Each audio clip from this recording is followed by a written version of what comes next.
Competition level पर संपूर्ण संस्कृत व्याकरण पढ़ने के लिए तथा स्कूली बच्चों की संस्कृत पुस्तकें पढ़ने के लिए चैनल सब्सक्राइब करें।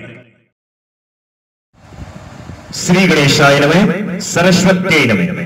संस्कृत व्याकरण के उच्चारण स्थान टॉपिक में आपका स्वागत है। उच्चारण स्थान बहुत ही महत्वपूर्ण और इंटरेस्टिंग टॉपिक है। संस्कृत व्याकरण में अगर आपने उच्चारण स्थान पढ़ा है या फिर आपने बिल्कुल भी नहीं पढ़ा है तो हम आपको बता दें कि हम यहां पर जिस तरीके से जिस ट्रिक से पढ़ाने जा रहे हैं, उच्चारण स्थान से संबंधित आपके कोई भ्रम नहीं रहेगा। आपने कई बार पढ़ा है और आपको लगता है कि मैं भूल जाता हूं या भूल जाऊंगा, या आपको मन में डर है कि मैं उच्चारण स्थान को कैसे कर पाऊंगा, या फिर आपने बिल्कुल भी नहीं पढ़ा है, तो यहां एक बार ध्यान से पढ़ लेने के बाद में आपको कोई तकलीफ नहीं रहेगी उच्चारण स्थान में, ये आपको विश्वास दिला रहे हैं। तो देखिए, संस्कृत व्याकरण में शुरू करते हैं। उच्चारण स्थान अंत तक देखेंगे तो आपको समझ में आएगा। देखिए, उच्चारण का अर्थ है बोलना, स्थान का अर्थ है जगह, ठीक है ना। उच्चारण का अर्थ है बोलना और स्थान का मतलब जगह। तो इसका अर्थ यह हुआ कि मुंह के विभिन्न स्थान जो उच्चारण में भूमिका निभाते हैं, बोलने में हेल्प करते हैं, उन्हें उच्चारण स्थान कहते हैं। बात खत्म हुई। अभी तक अपने संस्कृत में क्वेश्चन बनने लायक नहीं है। यहां से देखिए, ये बहुत ही इंपॉर्टेंट बात है। कुल उच्चारण स्थान कितने हैं? 7 है। कुल उच्चारण स्थान कितने हैं? 7। कंठ, गला, तालु और मूर्धा, मसूड़े, दंता, दांत, ओष्ठ, होंठ, नासिका, नाक और एक है जिह्वामूल, ठीक है ना। यहां पर देखिए, ये कंठ, तालु और मूर्धा को शिरः भी कहते हैं, ठीक है ना। शिरः, शंकर वाला शिरः है, मूर्धा को कहते हैं, ये याद रखना। कुछ लोग अलग पढ़ाते हैं, मूर्धा इधर लिख देते हैं, शिरः अलग लिख देते हैं, ये गलत होता है। मूर्धा को क्या कहते हैं? शिरः है। फिर दंता, फिर ओष्ठ, फिर नासिका और जिह्वामूल, ये सब अपने मुंह के आंतरिक भाग है। जो अपन कोई भी अक्षर को बोलते हैं ना, कोई भी वर्णमाला के स्वर व्यंजन अक्षरों को बोलते हैं, तो यहां पर स्पर्श करती है वो ध्वनि, वो आवाज। इसलिए ये सब अपने क्या हो गए? उच्चारण स्थान। कंठ, उच्चारण स्थान। कंठ का मतलब गला भी उच्चारण स्थान है, तालु भी है, मूर्धा भी है, दांत भी है, ओष्ठ यानी होंठ भी है और नासिका भी, ठीक है ना। जिह्वामूल अलग से है, इसको अभी एक्सप्लेन करेंगे। देखिए, ये तो कुल उच्चारण स्थान हो गए। अब पूछे पाणिनीय शिक्षा के अनुसार कितने उच्चारण स्थान? बहुत ही इंपॉर्टेंट बात। पाणिनीय शिक्षा के अनुसार 8 है, ठीक है ना। ये 7 तो ये के ये हैं और 8वां क्या है? उरे है। उरे का मतलब काकली। ये देखिए, शिरः है और उरे, ये मूर्धा और ये काकली। काकली क्या? जो मतलब अपने जीभ का जड़, उसको क्या बोलते हैं? काकली। एक बात का विशेष ध्यान रखें, अगर आप उच्चारण स्थान पढ़ने जा रहे हो तो उससे पहले संस्कृत वर्णमाला क्लियर करना बहुत जरूरी है। हमने संस्कृत वर्णमाला के 3 वीडियो बनाए हैं। स्वरों और व्यंजनों को समझने के लिए 3 वीडियो बनाए हैं, तो तीनों आप अच्छे तरीके से देख लें और उसके बाद में उच्चारण स्थान पढ़ें तो बेहतर रहेगा। नहीं तो स्वरों और व्यंजनों के बारे में पता ही नहीं है तो उच्चारण स्थान कैसे पढ़ पाएंगे। चलिए, ये भी हम आपको बताते हैं कि जो हिंदी की वर्णमाला है वो संस्कृत की वर्णमाला से ही बनी हुई है। तो हमारे पीछे के वीडियो में हमने संस्कृत की वर्णमाला समझाई थी, उसका नाम क्या है? माहेश्वर सूत्र, ठीक है ना। 14 लाइन, 14 सूत्र हैं। ऐ गुण रील लिखे होंगे, वो चाहे हाइब्रिड यमंगण नम जबी है, घट 10 जब घट 10 गब चढ़ तचड़ तब का प्यास सर हल। ये संस्कृत की वर्णमाला है। पीछे की वीडियो देखें तो उससे आपको पता चलेगा कि ये माहेश्वर सूत्र क्या है। तो संस्कृत की वर्णमाला तो किसके अकॉर्डिंग है? माहेश्वर सूत्र के अनुसार। लेकिन हिंदी की वर्णमाला किसके अनुसार है? उच्चारण स्थान के अनुसार है। उच्चारण स्थान के अनुसार कैसे? देखिए ध्यान से, यहां अब समझने की बात है। मुख्य उच्चारण स्थानों को हमने यहां पर डायग्राम के माध्यम से समझाया है। तो ध्यान से देखिए, जब मनुष्य बोलता है तो उसके फेफड़ों से आवाज आती है, और फेफड़ों से आवाज आती है और अंत में मुंह से बाहर निकल जाती है। तो बीच में जहां जहां पर जो ध्वनि है ना, जो अक्षर जहां जहां स्पर्श करते हैं वो उसका उच्चारण स्थान है। तो यहां फेफड़ों से जैसे बाहर निकलेगा तो सबसे पहले कंठ को स्पर्श करेगा, तो कंठ नंबर 1 हो गया। ध्यान से समझ रहे हो ना? ध्यान से समझना। देखिए, मैंने आपको शुरुआत में बोला था कि आपने अगर इस वीडियो को ध्यान से सुन लिया, पढ़ लिया, देख लिया, तो इसके बाद में उच्चारण स्थान पढ़ने की आपको जरूरत ही नहीं है। धीरे धीरे आराम से इसको समझते हैं, ठीक है ना। अब आपका ध्यान कहीं नहीं होना चाहिए, सिर्फ यहां होना चाहिए। सबसे पहला कंठ आपका, क्योंकि अंदर से जब आवाज आती है तो सबसे पहले कंठ के स्पर्श करती है, इसलिए पहला उच्चारण स्थान कौन सा हो गया? कंठ। ये नंबरिंग आपको याद होनी चाहिए, पहला कंठ है। और दूसरा देखिए, जैसे ही गले से बाहर निकलती है आवाज तो सीधी तालु को स्पर्श करती है। तालु जानते हो? जीभ की जो छत है ना, जीभ के ऊपरी भाग के ऊपर जो छत है ना, वो ऊपर वाले दांतों के बीच से ऊपर तालु, वो तालु नंबर 2 पे आता है। ये बात आपने याद कर ली, क्योंकि जैसे ही गले के अंदर से आवाज आएगी तो पहले तालु ही आएगा। तालु है ना, तालु, वो दूसरे नंबर पे। अब देखिए, जैसे तालु से, तालु के बीच में एक खड्डा है, ठीक है ना, जीभ के ऊपर, उस खड्डे से जैसे ही नीचे उतरेंगे तो मसूड़े आएंगे। मसूड़े आएंगे ना, तालु से जस्ट नीचे, तालु के चारों तरफ मसूड़े है ना, मूर्धा। तो 3 नंबर पे मूर्धा। नंबरिंग याद रखना। देखो, मैं एक ऐसा ध्वनि विज्ञान आपको बताऊंगा, प्रैक्टिकल आपको समझाऊंगा। तो यहाँ पर मूर्धा नंबर 3 पे, अभी नंबरिंग याद करो। देखो, मसूड़ों के जस्ट बाद में देखिए, यहाँ पे ये मसूड़े हैं, मसूड़ों के जस्ट बाद में ये क्या आ गए? दांत। क्योंकि मसूड़े हैं वो दांतों को पकड़े हुए हैं, तो मसूड़ों के बाद में जैसे ही अंदर से आवाज आएगी ना, तो पहले कंठ को, फिर तालु को, फिर मसूड़ों को, फिर मसूड़ों के बाद में दांत को टच करेगी। दांत को टच करने के बाद में, दांत के बाद में क्या आ जाएंगे? ओष्ठ। तो ओष्ठ नंबर 5 पे आ गई। ये आपके मुख्य उच्चारण स्थान हो गए। जो अंदर से आवाज आती है ना, उसके ये मुख्य है उच्चारण स्थान है। और छठा जो यहाँ पर है, ये मुंह के बाहर है, लेकिन इसके क्रम में ही है, इसलिए मुख्य रूप से ये 5 यहाँ पर लिख दिए और इनका क्रम आपको याद रखना है। पहला कंठ, दूसरा तालु, तीसरा मूर्धा, चौथा दंता, 5वां ओष्ठ और छठा क्या है? नासिका। ये क्रम आपको याद हो गया। अब आपने पहली क्लास में जब ये चीज पढ़ी थी, देखिए, का वर्ग पहले पढ़ते थे, च वर्ग दूसरे नंबर पे पढ़ते थे, टठने तीसरे नंबर पे, तथने चौथे पे और प में 5वें नंबर पे पढ़ते थे। अभी भी अपन को यही क्रम है और यही हिंदी वर्णमाला में लिखते हैं। ये क्यों लिखते हैं? क्योंकि हिंदी वर्णमाला उच्चारण स्थान के अनुसार होती है।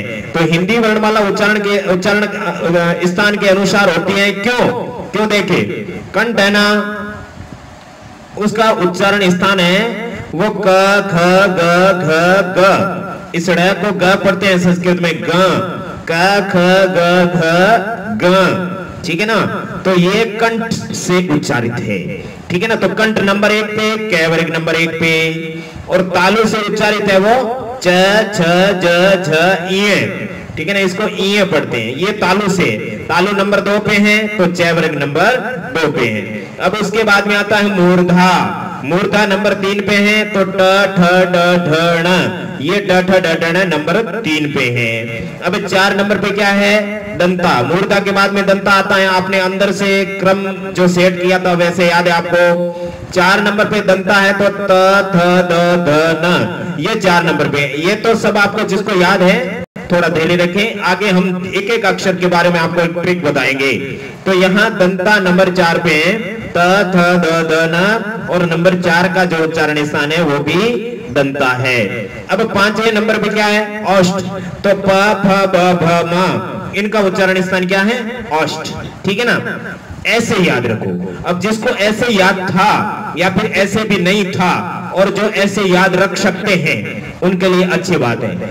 और देखिए ये उच्चारित कैसे होते हैं, आप खुद इसका प्रैक्टिस कर सकते हो बोल करके। देखिए क, सीधा मुंह खुला रहता है। आप भी बोले, नहीं बोलोगे? कोई बात नहीं, वीडियो बंद करके बोल देना। देखिए क, मुंह खुला रहता है और गले से आवाज आती है, इसलिए क उच्चारण स्थान क्या है? कंठ। ख, ग, घ, ग, इसको उड़ाया बोलोगे तो इसका उच्चारण स्थान मूर्धा हो जाएगा, इसलिए इसको ग ऐसे बोलना है। क, ख, ग, घ, ग, ठीक है ना। ये आपके कंठ खुला रहता है। अब ध्यान से देखना, तालु वाले उच्चारित करते हैं बिल्कुल। च, च, आपने च बोला तो जीभ है ना, वो जीभ पूरी पूरी तालु के चिपकती है और बीच में से आवाज थोड़ी सी संपीड़ित होकर के बाहर निकलती है। बोलिए च च च च, समझ में आ गया? उसी तरह से ये छ ज छ इय इय, ठीक है ना? इय के अंदर नाक का प्रयोग होता है क्योंकि ये 5 में सभी नाक भी है। अब देखिए च छ ज झ इय, ये आपके तालु हो गए। अब आते हैं मूर्धा पे। मूर्धा नंबर 3 पे, ट वर्ग नंबर 3 पे। तो देखिए बोलो ट, बोल दिया ट ट ट। ध्यान से देखना, जीभ के आगे वाला भाग है ना, उसके नीचे वाला भाग, जीभ के सबसे आगे जो नीचे वाला भाग है ना, वो ऊपर वाले अंदर वाले मसूड़े, ऊपर वाले मसूड़े है ना, उसके अंदर वाले मसूड़ों के टकराएगा। समझ में आया? जीभ के आगे वाला भाग ऊपर वाले मसूड़ों को टकराएगा। ट ट ट ट, है ना? इसीलिए जीभ कहां पर टकरा रही है? मूर्धा से। इसीलिए ट ठ ड ठ न ण, ठीक है ना? समझ में आ रहा है ना? तो ये ट वर्ग आपके मूर्धा से हो गया। अब आते हैं दंता पे, नंबर 4 दंता पे। दंता में क्या त वर्ग है? बोलिए त त। आपने बोला जीभ के आगे वाला भाग है, आगे वाले दोनों दांतों के बीच में थोड़ा सा पकड़ी करके वापस आएगा। दांत जीभ को पकड़ने की कोशिश करेगी, दांत क्या करेंगे? जीभ को पकड़ने की कोशिश करेगी, लेकिन थोड़ी सी जीभ वहां पर टच होकर के वापस आ जाएगी। त त त, है ना? तय के शुरुआत वाली पोजीशन बना के तो, है ना? तो वहां शुरुआत वाली पोजीशन बनाते हैं तो जीभ है ना, वो दांत के टच होके रहती है। त त, है ना? त थ द ध न न में नाक का भी प्रयोग हो रहा है। त थ द ध, इसमें नाक का प्रयोग नहीं हो रहा है। न में नाक का प्रयोग हो रहा है। इन सभी में नाक का प्रयोग भी साथ में हो रहा है। न न न न, ठीक है ना? अब आपको दंता समझ में आ गया, ठीक है ना? ये देखिए कुछ लोगों के क्या होता है, ये ट वर्ग और त वर्ग के बीच में एक मिस्ट्री हो रहा है, वो बात तो यहाँ बता देते हैं। ट वर्ग जिस किसी के देखना जीभ के आगे वाले भाग को कट हो जाए या फिर कहीं थोड़ा कट लग जाए, दांत के बीच में दब जाए, मतलब थोड़ी दर्द हो जाए या फिर छाले हो जाए जीभ के आगे वाले भाग में, तो वो त वर्ग नहीं बोल पाता। त बोलने में उसको तकलीफ होती है।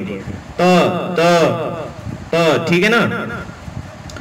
अब जो तुतलाता है ना, तुतलाता वो क्या करता है? ट वर्ग नहीं बोल पाता। तुतलाता है वो क्या करता है? ट वर्ग नहीं बोल पाता। इसलिए इंग्लिश में आप देखो ट वर्ग और त वर्ग एक जैसा, इसको भी टी लिखते हैं, इसको भी टी लिखते हैं। तो क्या करते हैं? तुतलाता है वो ट वर्ग नहीं बोल पाता है। कौन सा? ट वर्ग नहीं बोल पाता है। और इंग्लिश वाले तो ट वर्ग ही बोलते हैं, त वर्ग बोलते ही नहीं है ना? अब देखिए ध्यान से सुनिए, जैसे अपन वो क्यों नहीं बोल पाता मालूम? तुतलाता है ना, वो त वर्ग बोलना आसान है। आपको पता है त वर्ग में सिर्फ दांत के जीभ लगनी, लेकिन ट वर्ग में जीभ को थोड़ा सा यूं आगे से मोड़ना पड़ता है। ट जीभ को मोड़ करके ऊपर टच करना पड़ता है, यूं फेंकना पड़ता है जीभ को। ट ट ट, और इसको तो कुछ नहीं करना पड़ता है, आसान है ये त। इसलिए छोटे बच्चे क्या करते हैं? त वर्ग बोल पाते हैं। ट वर्ग में उसको जीभ को मोड़ना और ऊपर टच करना ये सब आता नहीं, इसलिए वो क्या करेंगे? अपन कहेंगे टमाटर, टमाटर। तो इसमें ये 3 अक्षर तो आते हैं मूर्धा वाले और 1 अक्षर आता है प वर्ग वाला। तो मैं तो वो बोल देता है, लेकिन क्या बोलेगा? तमातल, तमातल। रे को ल बोलता है, रे को क्या बोलता है? ल। तमातल, तमातल, टमाटर, टमाटर, टमाटर। जो तुतलाता है ना वो त वर्ग बोलता है। आया समझ में? कुछ लोग बड़े होते हैं तब भी तुतलाते हैं। मैं क्या करूं? मुझे क्या पता? क्या पता है ना? क्या की जगह क्या बोलेगा? क्या वर्ग को भी त वर्ग बोलेगा। आया समझ में? अब त वर्ग पूरा हुआ। अब अपन ओष्ठ पे आते हैं। प वर्ग, प वर्ग 5वां और 5वां उच्चारण स्थान भी कौन सा? ओष्ठ। आया समझ में? तो 5वां ओष्ठ है उसको कैसे बोला जाता है? ओष्ठ से जो बोला जाता है, देखिए प वर्ग, तो प आप बोलिए प बोलते हैं तो दोनों ओष्ठों का प्रयोग करते हैं, ठीक है ना। प दोनों ओष्ठ आपस में मिलते हैं, प, ठीक है ना, तब जाकर के ओष्ठ बोला जाता है। आप बिना दोनों ओष्ठ को मिलाए, दोनों होंठ को मिलाए नहीं बोल सकते। दोनों होंठ मिलाए बिना प बोलोगे क्या बोलोगे? प, व, प, या फिर व बोलोगे या फिर क्या बोलोगे? अ, लेकिन प नहीं बोल पाएगी। इस तरह से ये पांचवें नंबर की लाइन है प फ ब भ म, और पांचवें नंबर का उच्चारण स्थान है ओष्ठ। आया समझ में? तो यहां पर देखिए प फ ब भ म, इन सभी के अंदर दोनों ओष्ठ काम आते हैं, प फ ब भ और म। आ गया समझ में? ये 5 तक। अब देखिए छठा जो उच्चारण स्थान है ना, नासिका। ये नासिका अपने इन्हीं के लास्ट में, ये जो 5 अक्षर है ना, ये 5 अक्षर आपके इन्हीं के अंदर से नासिका से बोले जाते हैं। तो क ख ग घ, इन चारों का तो कंठ है, ड़ का कंठ भी है और नासिका भी है। तो ड़ के उच्चारण स्थान कितने हो गए? 2, ठीक है ना। च छ ज झ, इन चारों के तालु है, और यह का तालु भी है और नासिका भी है। आ गया समझ में? नासिका ये छठे नंबर वाला 5वें अक्षरों को कवर करता है। फिर न, ण का नासिका भी है और क्या है? ण का मूर्धा भी है। उसके बाद में आता न का क्या है? न का आपके दंता भी है, त थ द ध, इनका दंता है और न का दंता भी है और नासिका भी है। प फ ब भ, इनका ओष्ठ भी है और मां का ओष्ठ भी है और नासिका भी है, और इन चारों का केवल ओष्ठ है। आया समझ में? तो आपको ये 25 अक्षर उम्मीद करता हूं याद हो गए होंगे। अब मैं आपको एक एक अक्षर का उच्चारण स्थान इसी ट्रिक के माध्यम से याद करवाएंगे, जो आप कभी जिंदगी में नहीं भूलेंगे। तो आपको 25 अक्षरों के उच्चारण स्थान याद हो गए। तो बताओ 25 अक्षरों के उच्चारण स्थान कितने हुए? 5 नहीं, 6 उच्चारण स्थान है इनके डबल है। तो बताइए नासिका में और कौन सा आता है? अनुस्वार, ठीक है ना। अनुस्वार का उच्चारण स्थान कहां है? नासिका। अनुस्वार का उच्चारण स्थान नासिका इसलिए है कि अनुस्वार संधि में अनुस्वार का मैं बनता है, अनुस्वार का न बनता है, अनुस्वार का न बनता है, अनुस्वार का य बनता है, अनुस्वार का ग बनता है। तो अनुस्वार तो कुछ है ही नहीं, यही है सेम, ठीक है। अब बात करते हैं, देखिए क ख ग घ च छ ज झ ये आप लोगों ने पढ़ा था जब छोटे थे, पहली क्लास में पढ़ते थे, उस समय आप लोगों ने ये पढ़ा। तो यहां से इसके बाद में आपने क्या पढ़ा? प फ ब भ म के बाद में येरे लेवा पढ़ाना। तो उसका उप क्या करते हैं? देखो यहां आप देखिए उच्चारण स्थान का क्रम मैंने शुरुआत में बताया, क्रम याद होगा तो जाकर के सारे क्लियर होंगे। तो देखिए पहला कंठ, दूसरा तालु, तीसरा मूर्धा, चौथा दंता और 5वां ओष्ठ है। तो आप पहले को और 5वें को छोड़ दो, ठीक है ना। छठा तो अलग ही है, पहले को 5वें छठे को छोड़ दो तो कौन से बचेंगे? दंता मूर्धा तालु नहीं, तालु मूर्धा दंता, क्योंकि क्रम से। अब इनका क्रम पहले नंबर पे क्या गया? तालु, दूसरे पे मूर्धा, तीसरे पे दंता, तालु मूर्धा दंता, ये क्रम आपको याद है। अब यहां पर भी देख लो, हमने क्या कंठ वाला छोड़ दिया और यहां पर क्या ओष्ठ वाला छोड़ दिया। तो दूसरे नंबर पे ये लिखा, तीसरे पे रे लिखा और चौथे पे ले लिखा, यानी जैवर के साथ में हमेशा यह रहता है। तो यह का उच्चारण स्थान क्या हो गया? तालु। याद रह जाएगा, भूलोगे नहीं, भूलोगे तो ये डायग्राम बना करके याद कर लेना। और रे का उच्चारण स्थान कहां होता है? देखिए संस्कृत के सूत्र भी है आगे, सूत्रों से भी आपको समझा देंगे, नो प्रॉब्लम। तो रे का उच्चारण स्थान कहां है? मूर्धा, इसलिए रे हमेशा टैवर के साथ रहता है। उसके बाद में आता ल हमेशा तावर के साथ में रहता है, इसलिए इसका क्या हो गया? दंता। तो ल का दंता, रे का मूर्धा और यह का आपके तालु। तो तालु मूर्धा दंता, यह र ल ये तीनों में। वह यहाँ पर देखिए, वह को ध्यान से देखिए। अब यहाँ जो ट्रिक आपको बता रहे हैं, दूसरे से शुरू करना, तीसरा और चौथा। ऐसा नहीं है कि 5वां पे साथ में काउंट कर लो, 5वां काउंट नहीं करना है। ओष्ठ के अंदर वह नहीं आता है, वह किस में आता है? दंता और ओष्ठ दोनों बराबर काम आते हैं। दांत भी उतना ही प्रयोग होता है, ओष्ठ भी उतना ही प्रयोग होता है। ध्यान से देखिए, आप बोलेंगे तो आपको पता चल जाएगा। या तालु से बोला जाता है, र है ना, र बोलते हैं तब क्या होता है? हमारी जीभ है वो मूर्धा को घर्षित करती है, ठीक है, र 2 बार। तो यहाँ पर ट बोलते हैं तो वहां टच होती है, र बोलते हैं तो घसीटती है ना, तो र मुर्दा हो गया। और ल बोलते हैं ना, ल, तो देखिए ल ऐसे आप कैसे भी बोल सकते हो। मुर्दा को टच करके बोलेंगे तो आपको कौन मना करेगा? ल, मुर्दा को टच नहीं करना, दांत को टच करना। जैसे त बोलते हो वैसे ल बोलना, ल। तो ये ल सही है, ल ये सही नहीं है, ल ये सही है। आया समझ में? तो दांतों को टच करती है, इसलिए ये खुला खुला बोला जाता है। र मुर्दा को घर्षित करती है, ल दांतों को टच करती है। अब बोलिए वाह। अब जब आप वाह बोलेंगे तो ऊपर वाले दांत नीचे वाले होंठ को टच करेंगे। वाह वाह, क्या बात है, वाह, है ना? तो ऊपर वाले दांत नीचे वाले होंठ को टच कर रहे हैं, तो दांत भी है और होंठ भी है। आधे दांत है ऊपर वाले और नीचे वाला होंठ है, दोनों होंठ नहीं है। इसलिए वह का उच्चारण स्थान क्या हो गया आपके? दंतोष्ठ। दंत भी है, ओष्ठ भी है। वह का उच्चारण स्थान आप अगर दंत मानेंगे, केवल दंत मानेंगे तो गलत होगा। वह का उच्चारण स्थान केवल ओष्ठ मानेंगे तो गलत होगा। दंत और ओष्ठ दोनों हैं। आया समझ में आपको? वह तक आप पहुंच गए। यह रह ल वह समझ में आ गया। यह का तालु, रह का मुर्दा, ल का दंता और वह का आपके उच्चारण स्थान है वो दंता और ओष्ठ कंबाइंड है। तो यहाँ पर हमने 2 उच्चारण स्थान वाले 5 तो ये और छठा वह 6 अक्षर अभी तक पढ़ लिए। कुल 10 है। 2 उच्चारण स्थान वाले कुल कितने? 10। आगे और पढ़ेंगे 4। अब देखिए यर लव आपने यहाँ पर पढ़ा था, में यर लव, उसके बाद में श है पढ़ा ना, तो उसका भी उच्चारण स्थान क्लियर करते हैं। यहाँ पर हमने बताया पहला उच्चारण स्थान, दूसरा, तीसरा, चौथा, 5वां। अब आपको फिर से पहला और 5वां छोड़ देना है। तो दूसरा क्या है? तालु, तीसरा मुर्दा, चौथा दंता। तो यहाँ पर फिर से आगे देखो श।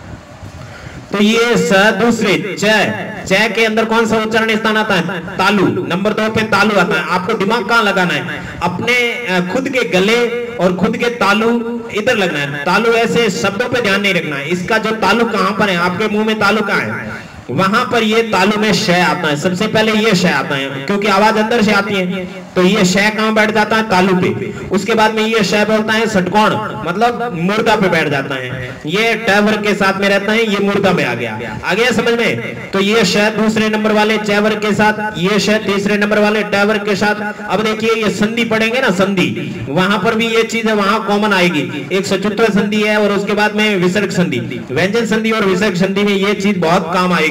इसलिए अभी से आप याद रखना, ये श हमेशा च वर्ग के साथ में रहता है क्योंकि च वर्ग का उच्चारण स्थान तालु है और इस श का भी उच्चारण स्थान तालु है। अब ये जो स है ना षटकोण वाला, इसका उच्चारण स्थान हमेशा मूर्धा के साथ होता है क्योंकि ये च के बाद वाले स्थान इस श के साथ में। ये सड़क वाला स हमेशा त वर्ग के साथ रहता है। अब देखिए एक चीज नहीं बताते हैं, ये जो स है ना इसका नाम है तालव्य स।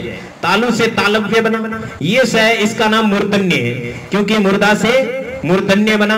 और ये जो स है वो दंत्य स है। अब इसका नाम तालव्य, इसका नाम मूर्धन्य, इसका नाम दंत्य। केवल श का ही क्यों है? क्योंकि ये एक ही नाम है। इसका नाम, इसका नाम, इसका नाम सेम है, बोलने में सेम लगते हैं ना, श, इसलिए इसको तालव्य, इसको मूर्धन्य और इसको दंत्य स कहते हैं। अब इसको क्या कहते हैं? य को तालव्य, र को मूर्धन्य, ल को दंत्य। लेकिन ये कह देंगे तो सब पता चल जाएगा। र और य और र में तो अंतर है ना, ल में भी अंतर, इसीलिए य को य कहेंगे, र को र कहेंगे, ल को ल कहेंगे। वैसे ये आपके क्या है? तालव्य, र मूर्धन्य और ल दंत्य है। लेकिन इनको तालव्य, मूर्धन्य, दंतन नहीं कहते, इनको कहते हैं क्योंकि बोलने में सेम होता है ना। इसीलिए आप लोग देखो, कुछ लोग ऐसे कहते हैं ये शंकर वाला स है, ये षटकोण वाला स है और ये सड़क वाला स है। ये बहुत लोगों के बीच में बोलचाल की भाषा बन गई, इसलिए हमें भी समझाने के लिए पहले ये बोलना पड़ता है। लेकिन आप अगर विद्वानों की ग्रुप में बैठा है, यानी कि आप लोग संस्कृत के बहुत बड़े या हिंदी के बहुत बड़े व्याकरणाचार्यों के बीच में बैठे हैं, तो आप इसको क्या बोलेंगे? ये तालव्य श, ये मूर्धन्य श और ये दंत्य श। शंकर वाला और षटकोण वाला नहीं बोलना आपको। अब अपने यर लव है श को क्लियर कर दिया। अब जो आपका चौथा आता है श ह, है न तो यहाँ आएगा, न यहाँ आएगा, न कहीं नहीं आएगा, पर्सनल आएगा, वो आएगा आपके कै वर्ग के साथ में। तो यहाँ पर तो आपके देखिए य र ल श श श इनका दोनों का क्रम ये रहेगा, ठीक है ना। यहाँ पर य र ल श श में 4-4 अक्षर होते हैं, ये अंतस्थ और ये ऊष्म है, तो अंतस्थ के 3 तो यहाँ कंटिन्यू आ जाएंगे और ऊष्म के 3 यहाँ कंटिन्यू आ जाएंगे। लेकिन ये वह तो मैंने आपको समझा दिया, चौथा और पांचवा है ना, दंता और ओष्ठ 2 है, इसका डबल है, लेकिन ह का डबल नहीं है। श का अंतिम अक्षर है उसका डबल उच्चारण स्थान नहीं है, उसका सिंगल है। वो कहां पर है? कंठ। तो ये उल्टा चला जाता है, श यहाँ पर आ जाता है। तो ये सब संतुष्ट हो गए, ठीक है ना। इसका भी आ गया और इन तीनों का तो आता ही है, और इसका भी वह ने आधा दे दिया। तो इस तरीके से श है में पांचों के पांचों उच्चारण स्थान आ गए। बात समझ में आई ना। ह का उच्चारण स्थान कहां पर है? आपके क वर्ग अर्थात कंठ में। अब देखिए अपन ने पूरे के पूरे व्यंजन पढ़ लिए। कितने व्यंजन हैं? 25 और 4 29 और 4 33 33 व्यंजन होते हैं और 33 के 33 उच्चारण स्थान आपको याद हो गए। अब चलते हैं अपने स्वरों की ओर। स्वर होते हैं ना, स्वरों को एक ट्रिक से समझाता हूं। इनका क्रम सही नहीं है, ठीक है ना, इनका क्रम सही नहीं है। लेकिन देखिए आपने अगर पहली कक्षा में पढ़ा है तो आ इ उ री ए आई ऐसे पढ़ा ना, ए आई ओ औ। तो यहाँ पर ये क्रम है ना, ये क्रम आपके अष्टाध्यायी का भी है और उच्चारण स्थान का भी है। लेकिन हिंदी की वर्णमाला में उच्चारण स्थान के अनुसार स्वर है, व्यंजन है। अब स्वर में क्या लफड़ा है देखिए शुरुआत में क्या बोलते हैं अपन? आ बोलते हैं। तो आ का उच्चारण स्थान कहां हो गया? कंठ हो गया। याद हो गया ना आपको? ये क्रम याद रखना बहुत जरूरी है। अपने सारे व्यंजन क्रम से याद कर लिए, अब सारे स्वर भी क्रम से याद करने पड़ेंगे। यहाँ पर क्रम चेंज हो रहा है, वो माइंड में रखना पड़ेगा। तो देखिए अ और आ का उच्चारण स्वर पढ़ रहे हैं अभी तक, ठीक है ना। अ और आ का उच्चारण स्थान कहां पर है? अ और आ का उच्चारण स्थान कंठ नंबर 1। ई नंबर 2, नंबर 2 पे तालु। तो ई का उच्चारण स्थान कहां हो गया? तालु। उसके ई के बाद में क्या आता है भाई? ऊ आता है। यहां आपको बहुत बड़ा ध्यान रखना है, यहां पर जो है ना ऊ वो लास्ट में है। ये एक चीज याद रखनी है स्वरों में, बाकी सब क्रम सही है। ए का कंठ, ई का तालु, उसके बाद में ऊ का मुर्दा नहीं है, ठीक है ना। मुर्दा किसका है? री का। ये बात याद रखनी है। री और री का उच्चारण स्थान कहां है? मुर्दा। और री का उच्चारण स्थान कहां है? री का उच्चारण स्थान आपके दंता। री का उच्चारण स्थान कहां है? दंता। अब देखो मैं दोबारा समझाता हूं आपको। यहां दूसरे नंबर पे ई है ना, वो ई यण संधि में ई का क्या बनता है? यह बनता है। ई का यह बनता है यण संधि में। संधि पढ़ेंगे तो आपको समझ में आएगा। फिर से दोबारा आप उच्चारण स्थान देखेंगे और आपको समझ में आया हुआ, आपको याद है तो बहुत अच्छी बात है, आपको हेल्प मिल रही है। ई का यह बनता है यण संधि में। ऊ का वह बनता है। ऊ का क्या बनता है? वह। और री का क्या बनता है? र। और री का क्या बनता है? ल। तो ये 3 चीज तो आपको माइंड में रखनी है।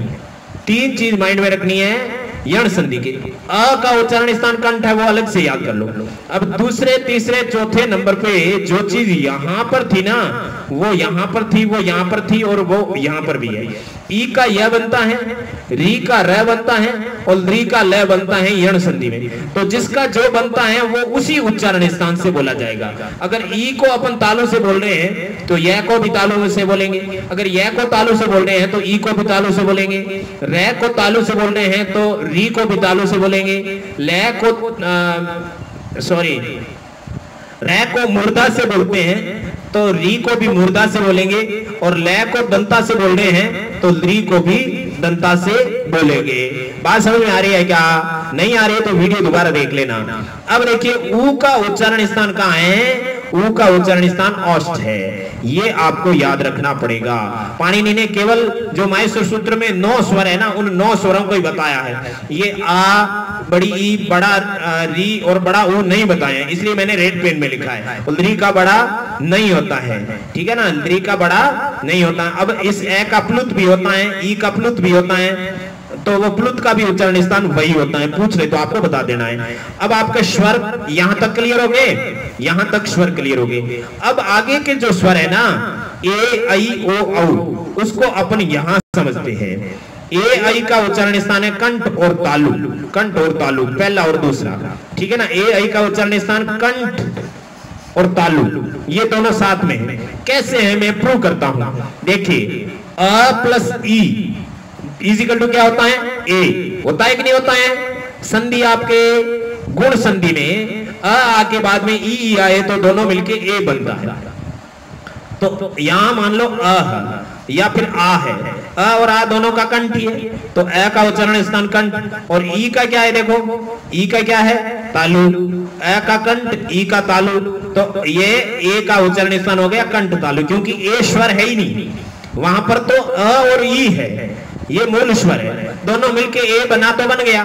बस ए का उच्चारण स्थान कंठ तालु इसलिए है, और ए का उच्चारण स्थान डबल इसलिए है क्योंकि उसमें दो स्वर है। ए का कंठ बोल दो, ई का तालु बोल दो, याद हो गया ना।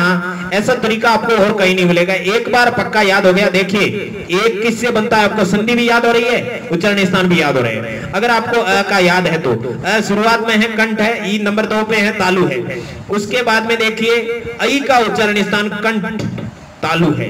आई का भी कंठ तालु कैसे, इसको भी प्रूव किया है। देखो ए के साथ ए जुड़ा तो आई बना, ए के साथ क्या जुड़ा, ए जुड़ा तो आई बना, ये वृद्धि संधि। ए के साथ ई जुड़ा तो ए बना, ये गुण संधि है। जिसको संधि याद है आनंद आ रहा है, और जिसको नहीं याद है उसको थोड़ा अच्छा नहीं लग रहा है। लेकिन आप ध्यान से देखें, जब संधि पढ़ ले फिर दोबारा देख लेना, पक्का याद हो जाएगा।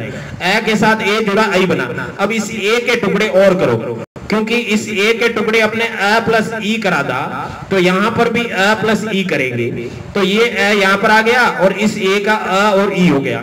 इस ए का कंठ है, इस ए का कंठ है, ठीक है ना। और यहां पर ई का क्या है, तालु। तो यहां ध्यान से देखिए अ प्लस ए से दीर्घ संधि से क्या बन गया, आ बन गया। तो आ का भी तो उच्चारण स्थान कंठ है ना, तो ये डबल का सिंगल बन गया, क्योंकि ए प्लस है कंठ प्लस कंठ कंठ होता है। तो यहाँ आ हो गया, आ का कंठ है और ई का तालु है, तो कंठ तालु, ठीक है ना, ये कंठ तालु हो गया। तो ए आई का उच्चारण स्थान होता है वो कंठ तालु होता है, ठीक है ना। ये बात आपको समझ में आ गई है। अब उसी तरह से ओ औ का कंठोष्ठ होता है, कंठ और ओष्ठ, पहला और पांचवा। पांचवे में क्या है, ऊ है, देख लो। पहले में क्या है, अ, तो अ प्लस ऊ क्या होता है, ओ होता है। ओ को अगर डिवाइड करेंगे तो अ प्लस ऊ होगा। ये आपके गुण संधि का दूसरा नियम है। पहला नियम है अ प्लस ई बराबर ए, दूसरा नियम है अ प्लस ऊ बराबर ओ, ठीक है ना। तीसरा अ प्लस री बराबर अर, चौथा अ प्लस री बराबर अल। ये 4 नियम आपके गुण संधि के, तो यहाँ केवल 2 ही काम आएंगे। ओ का क्या होता है, अ प्लस ऊ, तो अ का कंठ है आपको पता है, और ऊ का आपके सामने पड़ा है ओष्ठ है, तो दोनों क्या हो गए, कंठोष्ठ। संधि में करेंगे तो कंठोष्ठ ऐसे लिखेंगे, कंठ और ओष्ठ दोनों है। और औ का जैसे आई का किया वैसे ही यहाँ पर करेंगे। देख लीजिए औ के अंदर अ प्लस ओ होता है, अ प्लस ओ बराबर औ होता है, ये वृद्धि संधि से। तो अ का तो आपके क्या हो गया, कंठ। ओ के फिर टुकड़े किए, अ प्लस ऊ, तो इसका भी कंठ हो गया, ऊ का क्या हो गया, ओष्ठ। इस तरीके से ये दोनों कंठ कंठ क्या हो गए, कॉमन हो गए, तो कंठ और ओष्ठ। इसी तरह से औ का भी कंठोष्ठ है, ओ औ का कंठोष्ठ, ए आई का कंठ तालु। अब आपको एक बात और बताते हैं, यहाँ पर हमने बताया कि ये 5 वर्ण हैं, इन 5 का उच्चारण स्थान आपके क्या है, डबल है। ये 5 का डबल है और वह का डबल है, तो 6 हो गए। 6 के बाद में 7वां है ए जिसका डबल है, 8वां आई जिसका डबल है, 9वां आपके ओ है जिसका डबल उच्चारण स्थान है, और 10वां आपके औ है जिसका डबल उच्चारण स्थान है। इस तरीके से आपके 10 उच्चारण स्थान ऐसे हैं जिनका डबल उच्चारण स्थान है, 10 अक्षर ऐसे हैं जिनका डबल उच्चारण स्थान है। 10 में से 6 आपके व्यंजन हैं और 4 क्या है, स्वर है।